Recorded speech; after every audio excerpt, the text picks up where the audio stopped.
सभा होती थी, ग्राम सभा को ही कमजोर कर दिया। ग्राम सभा में गांव की जनता होते थे और वार्ड सदस्य होते थे। हम लोग तय करते थे किसको किसको देना है, कौन गरीब है। बट आज हमसे कोई मतलब नहीं, सारा वो सहायक जो करे, जैसे करे, बीडीओ साहब को, पंचायत सचिव को जो पैसा दे देगा उसी का घर बन जाता है। मुखिया जी को उससे कोई महत्व नहीं रह गया है, कोई मतलब नहीं रह गया। हमारे आम सभा से उसका रजिस्टर नहीं जाता है।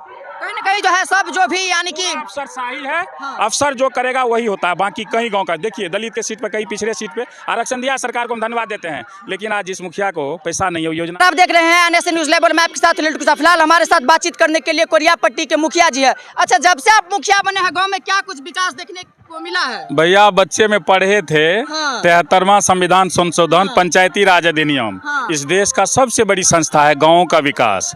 इस देश का 29 विभाग, शिक्षा हो, रोजगार हो, स्वास्थ्य हो, सारा व्यवस्था मुखिया जी के अंदर होता था। आंगनवाड़ी चलता है कि नहीं, डीलर सही अनाज देता है कि नहीं, ये पलटू चाचा पूरा पलट दिया है। पंचायत में आज लोग पैसा खर्च करके या सेवा करके चुनाव जीतता है, पर आज कोई काम 2 साल से ज़्यादा हो गया है। हम गरीब को गच्छे तो आपको शुद्ध पानी देंगे, हम कहे थे गली नली बना देंगे, हम बोले थे मोदिया के भरोसे कहे थे कि आपको छत का मकान होगा, जिसको ज़मीन नहीं है 5 डिसमल ज़मीन देंगे।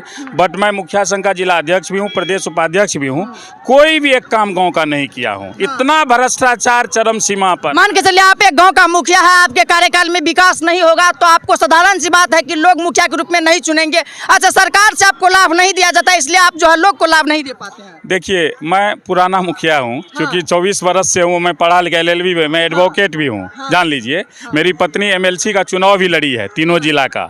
बलराम सिंह यादव का बेटा हुआ, आप जानते हैं MLC बने थे ना। और संघर्ष करके पंचायत प्रतिनिधि को 500-1000 रुपया मानदेय भत्ता वही दिलाए थे।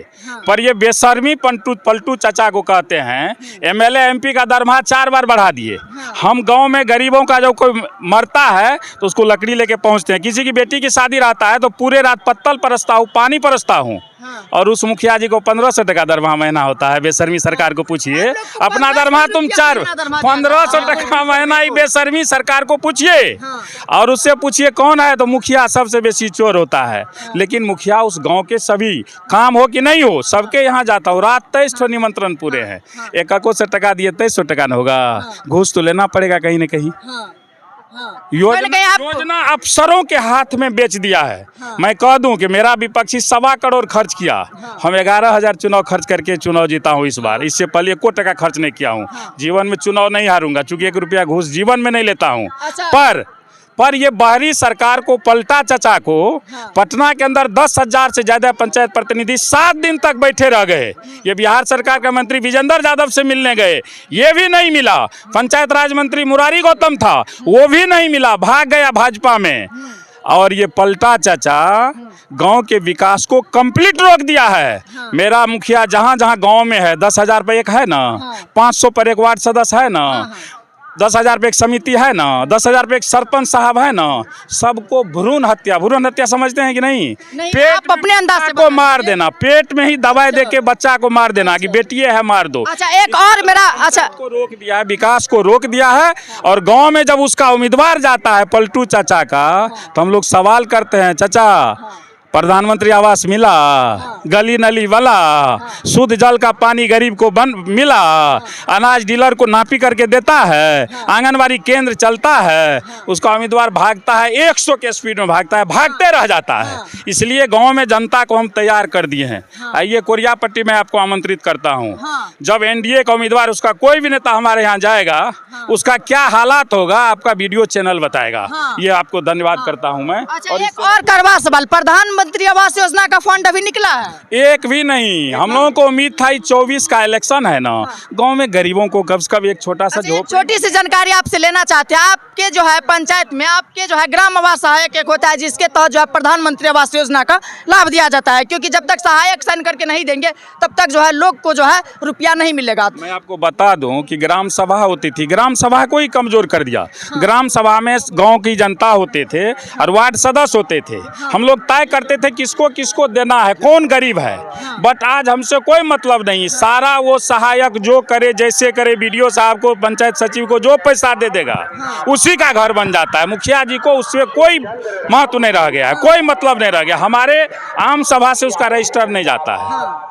कहीं ना कहीं जो है सब जो भी यानी कि अफसरशाही है। अफसर जो करेगा वही होता है, बाकी कहीं गांव का देखिए दलित के सीट पे, कहीं पिछड़े सीट पे आरक्षण दिया सरकार को, हम धन्यवाद देते हैं। लेकिन आज जिस मुखिया को पैसा नहीं है वो योजना नहीं चला पाता है, उसको सही कपड़ा पहन के मीटिंग में जाने के लिए नहीं है, कहीं नाई की पत्नी बन गया है, कहीं मोची की पत्नी, मुखिया तो बन गई है पर महीना में एक बार जो मीटिंग में जाएगी ना, वो दूसरे गिरहत का गेहूं काटने जाएगी कि सरकार के मीटिंग में जाएगी। उसको आज ये हालात है कि लोग कोई काम भी नहीं बचाएगा, उसको 2 पैसा आमदनी होगा। घूस भी लेगा तो वो इतना कमजोर है कि घूस लेगा तो लोग रोड पे मारेगा उसको। ये सरकार उसको आत्महत्या करने पर तैयार है और कोई भी काम होने नहीं दे रहा है। पंचायती राज की भ्रूण बयार चल रहा है, चूँकि 10 वर्षों से जो देश की सरकारों ने लूटा है, ठगा है, अब उसको बोलने के लिए कुछ नहीं है। तेजस्वी जी कह दिया कि गोबर को हलवा बना के अब बोलना चाहता है। और कोई ऐसा मुद्दा बताइए, आप जब मुद्दे की बात करते हैं, बेरोजगारी की बात करते हैं, महंगाई की बात करते हैं, मंदिर की बात करता है। क्या मंदिर में हमारा बीमारी ठीक होगा? मंदिर से हमारे पेट का भोजन मिलेगा? मंदिर से मेरा बेटा इंजीनियर डॉक्टर बनेगा? इस बेहुदा सरकार को बोलिए विज्ञान बहुत आगे चला गया, आदमी चांद पे चढ़ गया है, तुम मंदिर के फेर में लगा हुआ है। राम भगवान किसी के बाप का खरीदा हुआ है, और तुम जब राम भगवान को लाए हो तो तुमको लाज नहीं होता है? राम भगवान लाने को क्या चीज़ है, वो तो दिल में रखने का चीज़ है। इसलिए मंदिर के नाम पे नहीं नीति चलेगी। बड़ा की राम बड़ा। हाँ। मोदी बड़ा की राम बड़ा। मोदी आया है। अब मोदी क्या कहते हैं, जो हाँ राम को लाए, इसका मतलब है राम का जन्म 14 में हुआ है। आजाद देश जो कब हुआ, तो 14 में हुआ है। मोदी कब आए? 14 में आए। तो राम वो बोल रहे हैं कि राम को हम लाए, तो मोदी ना बड़ा हो गया।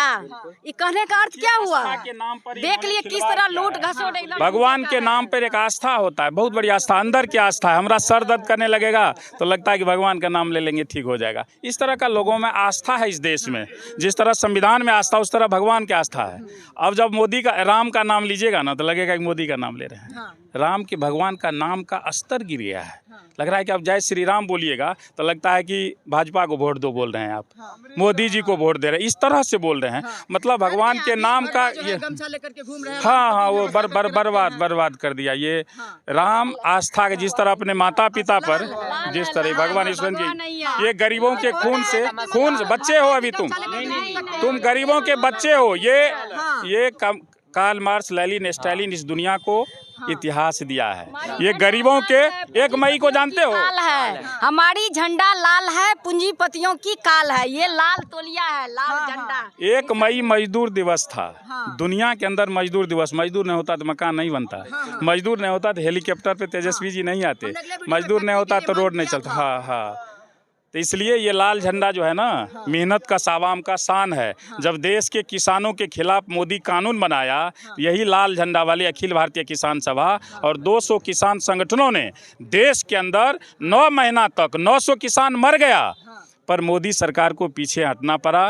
काले कृषि कानून को वापस करके वादा के साथ पुनः नई कृषि नीति लागू करने की बात उन्होंने कहा था, वो भी नहीं किया है। इसलिए ये झंडा पे गौरव कीजिए। संघर्ष की धरती है।